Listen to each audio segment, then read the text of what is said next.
महाराज ऐसा हुआ कि भोले बाबा की भक्ति भस्मा सुनने की, तो भोले बाबा की इतनी भक्ति की कि भोले बाबा प्रसन्न हो गए और प्रसन्न होकर के भोले बाबा ने भस्मासुर को वरदान दे दिया कि जा, मैं तेरे यज्ञ तेरी भक्ति से प्रसन्न हूँ, मैं तुझे वरदान देता हूँ, तू जिसके भी सिर पे हाथ रख देगा वही भस्म हो जाएगा। भस्मासुर बोला चुप बढ़िया है कि 3 बार जब तेने हाथ रखा के ऊपर जी समझ ले गई भस्म है, तो ये मारे हुआ संसार में कोई ना। भस्मासुर बोलो चुप बढ़िया।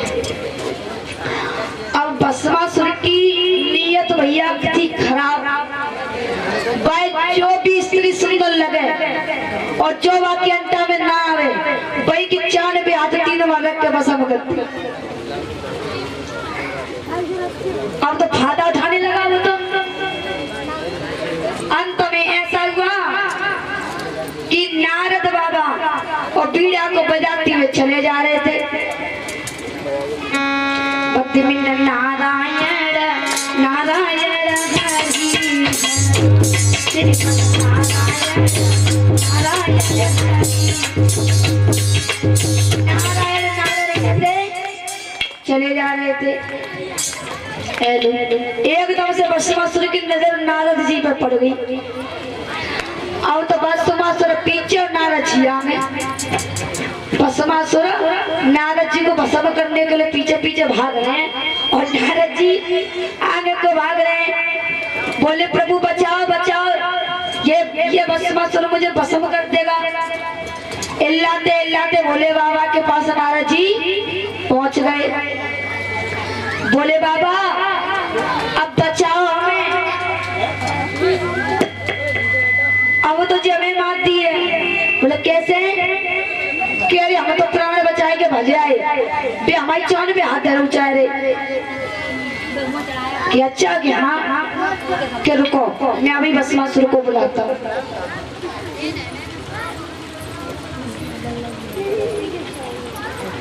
महाराज भोले बाबा ने भस्मासुर से कहा, भस्मासुर अब तो शीघ्र मेरे महलों में पधारो। भस्मासुर भोले बाबा के पास पहुंचा, देखा कि भैया पार्वती और भोले बाबा के बगल में बैठी है। आयुष अल्लाह है 21 रुपए के सम्मान करते हैं। देखा कि भोले बाबा के बगल में पार्वती मैया बैठी है और पार्वती मैया बहुत सुंदर थी और उन्हें देख के भस्मासुर की नीयत है गई खराब। अब भस्मासुर भोले बाबा से बोले,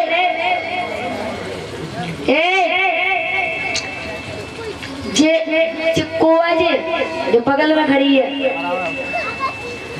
भोले बाबा सोचने लगे क्या करूं, जाकी तो नीयत वास्तव में खराब। को है बगल में, बोले कि ये हमारी अर्धांगिनी गौरा है चुप है बूढ़ा महात्मा जी, अर्धांगिनी तेरी गौरा है तो है ही ना सब, इतनी सुंदर इतनी सुशील, हाँ हाँ इतनी प्यारी, ऐसा है तेरा और जाको मेल ना मिले, हम दोनों को मिलते। अब ऐसा कुछ साइड में हट जा, मतलब गोरा में साइड में खड़ा कर दे। भोले बाबा कहने लगे, भस्मासुर तेरी बुद्धि तो सही है।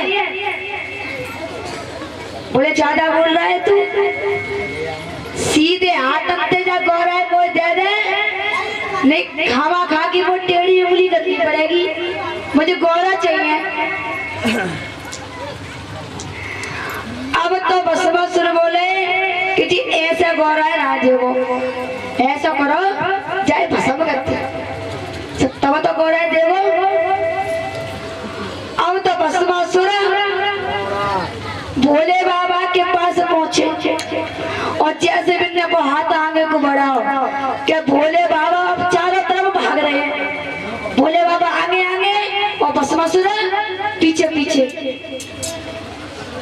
कभी उत्तर कभी दक्षिण कभी पश्चिम भागे चले, तीनों लोकों में भाग रहे हैं।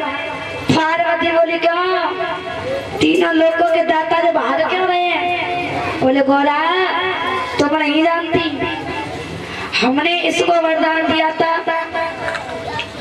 और अगर मैं इसको मार दूंगा तो इसमें हमारा धर्म घट जाएगा।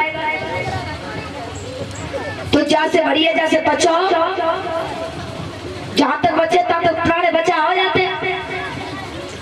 गौरा बोली स्वामी जी हमें कत्तो है प्यार, तुमको तो जब प्यार हम फंसाएंगे हम मारते। बोले बाबा बोले गौरा तुम पत्नी मेरी हो और मैं पति तुम्हारा हूँ, ये तो तुमने भी ऐसा कर दिया फिर भी धर्म घट जाएगा। बोले तो महाराज तब तक इधर तीनों लोग में भोले बाबा भजी रहे हैं और भस्मासुर पीछे पीछे भज रहे हैं। तब तक नारद बाबा और विष्णु भगवान जी के पास पहुंच गए। प्राण बच गए भी नहीं तो वहां पहुंच गए और भगवान विष्णु से बोले प्रभु प्रभु कछु करो कछु करो। बोले क्या करो कि बे जिन्ने वरदान दो उन्हीं के पीछे भस्मासुर पड़ गए, उन्हीं के पीछे भस्मासुर पड़ गए। बोले पड़ गए हाँ। अब तो भगवान विष्णु जी बड़े परेशान। भगवान विष्णु के दिमाग में एक बात आई, ऐसा करो भस्मासुर मोहित हो रहा पे था तो भगवान विष्णु ने और अपनी पत्नी लक्ष्मी से कहा ओ लक्ष्मी बोले हाँ महाराज के अपने जी का लहंगा बढ़िया जी चुन्नी उन्नी सब्जी लाके वो दे दे जल्दी। बोले क्या अरे तू जल्दी दे दे तो अपनी पर रही है और वहां पे प्राण जा रहे भोले बाबा के जल्दी ना। लक्ष्मी मैया ने अपनी धोती मोती दई और भगवान विष्णु जी पार्वती मैया बन गई। अब गौरा बन के और भस्मासुर के पास पहुंच गए और बोले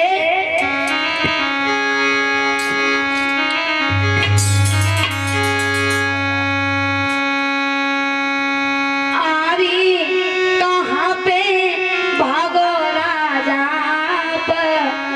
और सामने खड़ी तुम्हारी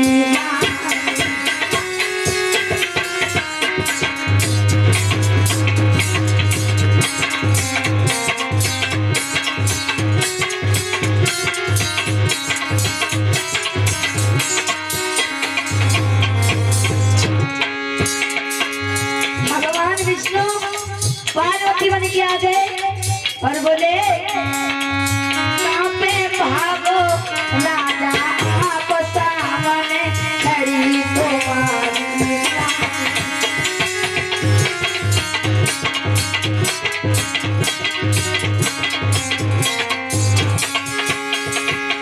कहाँ भाग रहे हैं? किने ओ हम तो तुम्हें ढूंढने आते, तुम कहाँ थी? बोले हम तो यहीं थे, तुम क्या भागत कर रहे कि हम बार भोला ही देख रहे। ए तुम बाय छोड़ा बूढ़े हैं। भगवान विष्णु पार्वती बन के गए बोले बाय बूढ़े छोड़ा देखो वो बूढ़ो वो बाबा वो महात्मा और उनको हवा मेलो ना खाता तासू तुम मोए राजी और मैं हूँ तुम्हें राजी और तू बूढ़ो ना आ जाए ताते पहले हम तुम कर ले रहे हैं ब्याह। अब तो भस्मासुर बोले कि ब्याह कैसे होता है हम जानते ही ना है। मैया बोली जैसा जैसा हम कहते जाए तो वैसा ही वैसा करते रहिए जो समझ लो ब्याह है वो। बोले ठीक है के अगर मैं तुम वैसे राजी तो भस्मासुर बोले भैया सही बताओ तुम राजी तो बोले जमा का कहने की बात है हम तुम्हें राजी दिल से राजी दो, तुम राजी तो हो? बोले कि हाँ भैया मैं तुम्हें राजी हूँ, और तुम राजी, मैं तुम्हें राजी, फिर क्या करेगा बीच में? बोले ठीक है, क्या सुनो, तुम एक बार और चांद पे हाथ रख के और बस न्यो कह दियो बसम, सोई समझ लो तुम और मैं ब्याह। बाने कही अल्लाह इतनी सी बात, तू कह रही एक बार की, मैं तो कह दूं 50 बार, तू मुझे कह रही एक बार की, मैं तो कह दूं 50 बार, पर तू वो राजी तो है? बोले खूब दिल से राजी हो, बस तुम जो कह दो बसम। एक हाथ तो जो धल्लो कर पे और एक हाथ धल्ले हो न्यो, और 3 बार बस कह दो, सोई समझ लो ब्याह। बसमा सुर ने एक बार कही बसम, बोले एक बार और कह दो, बोले कि बसम, क्या एक बार और कह दो, सोई समझ लियो किस्सा खत्म। बसमासुर ने एक बार और कह दी बसम, बोली भोलेनाथ की। और भोले बाबा काय में तो बग्गे बताए जा कौआ को फूलने का है, उस समय भोले बाबा प्राण बचा करके दुबक गए, और तब तक भगवान विष्णु पार्वती का रूप धारण करके भस्मासुर का वध कर दिया महाराज। और अब देखते हैं कि भगवान ने अवतार कैसे लिया।